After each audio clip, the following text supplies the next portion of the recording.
Hello students, आज मैं आपको लास्ट टॉपिक बता रही हूँ साउंड चैप्टर का मानव कर्ण।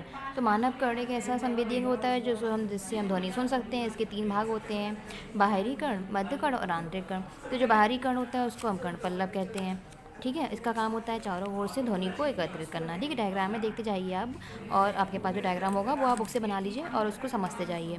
तो अभी मैं स्ट्रक्चर बता रही हूँ। तो जो बाहरी होता है उसका काम होता है ध्वनि को एकत्रित करना। ठीक है, और एकत्रित ध्वनि होती है उसके बाद एक देखना, बाहर कर्ण के बाद एक श्रवण नलिका बनी है। ठीक है, तो उस नलिका से गुजरती है। ठीक है, और इस श्रवण नलिका जो होती है उसके सिरे पर एक पतली झिल्ली होती है जिसे हम कर्णपटह या कर्णपटह झिल्ली कहते हैं। ठीक है, तो अब जो कर्णपटह होती है वो मध्य कर्ण है। ठीक है, मध्य कर्ण को और बाहरी कर्ण को, ठीक है, तो जो मध्य कर्ण है और बाहरी कर्ण है उनको अलग अलग करती है। ठीक है, ये झिल्ली।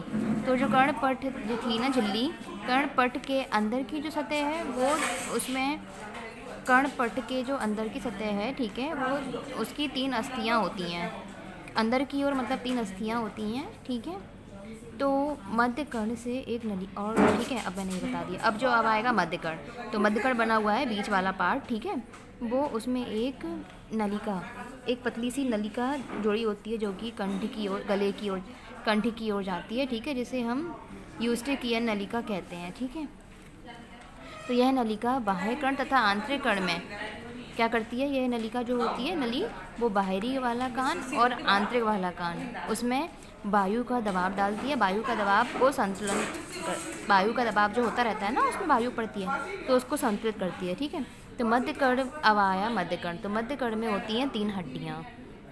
ठीक है, मध्य कर्ण की 3 अस्थियों के सहारे पहुंची हुई ध्वनि की तरंगें आंतरिक कर्ण तक पहुंचती है। तो उसमें 3 अस्थियां होती हैं, हड्डियां, ठीक है, उनकी हेल्प से ही जो ध्वनि तरंगें होती हैं वो अंदर वाले कान तक पहुंचती हैं। ठीक है, तो यह कर्ण का कोमल तथा महत्वपूर्ण, यह जो कान होता है ना, कान का बहुत ही कोमल और महत्वपूर्ण अंग होता है ये।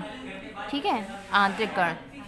और इसके ऊपर के भाग में 3 अर्धवृत्ताकार नलिकाएं होती हैं। ठीक है, तो इसमें 3 अर्धवृत्ताकार नलिकाएं नलिकाएं होंगी जिनमें द्रव भरा होता है।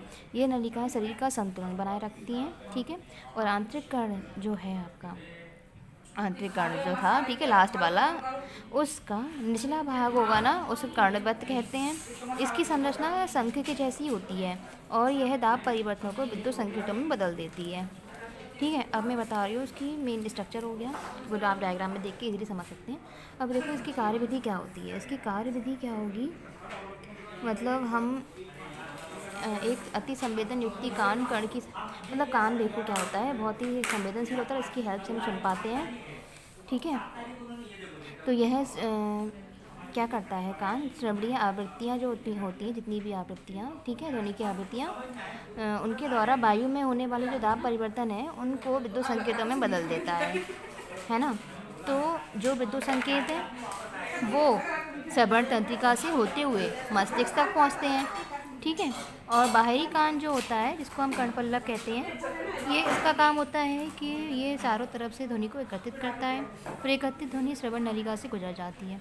तो श्रवण नलिका के सिरे पर एक पतली झिल्ली जो लगी होती है ना, जिसे कर्णपटह कहते हैं, वह यह माध्यम के संपीड़न कर्णपटह तक पहुंचती है। ठीक है, ये कर्णपटह तक पहुंचती है तो झिल्ली के बाहर की ओर लगने वाला जो दाब है वो बढ़ जाता है और यह कर्णपटह को अंदर की ओर दबाता है। इसी प्रकार जैसी बेलन होगा, मतलब पास होंगी जब, दूर दूर होंगी जब तरंगे, ठीक है, ध्वनि तरंगे, तो बेलन के पहुंचने पर, जैसी बेलन होगा तो कर्णपटह बाहर की ओर गति करने लगता है। ठीक है, तो इस प्रकार जो कर्णपटह होगा वो कंपन करने लगेगा, संपीड़न और बेलन होगा तो। ठीक है, तो मध्य कर्ण जो होगा उसमें जो 3 हड्डियां होती हैं ना, मुखदरक, नेहाय और बलयक, इन कंपनों को कई गुना बढ़ा देती हैं।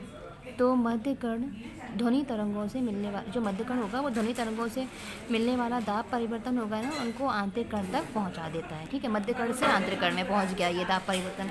तो आंतरिक कर्ण में जो कर्णावत होता है, एक कर्णावत उसका भाग होता है, तो कर्णावत के द्वारा दाब परिवर्तनों को विद्युत संकेतों में बदला जाता है। ठीक है, फिर इन विद्युत संकेतों को श्रवण तंत्रिका द्वारा मस्तिष्क तक भेज दिया जाता है और जो मस्तिष्क होगा वो इनको ध्वनि संकेतों को ध्वनि में बदल देता है, जिससे हम इजीली ध्वनि को सुन सकते हैं। ओके, अब आप डायग्राम देखेंगे, उससे समझेंगे तो आपको इजीली समझ में आ जाएगा। ओके।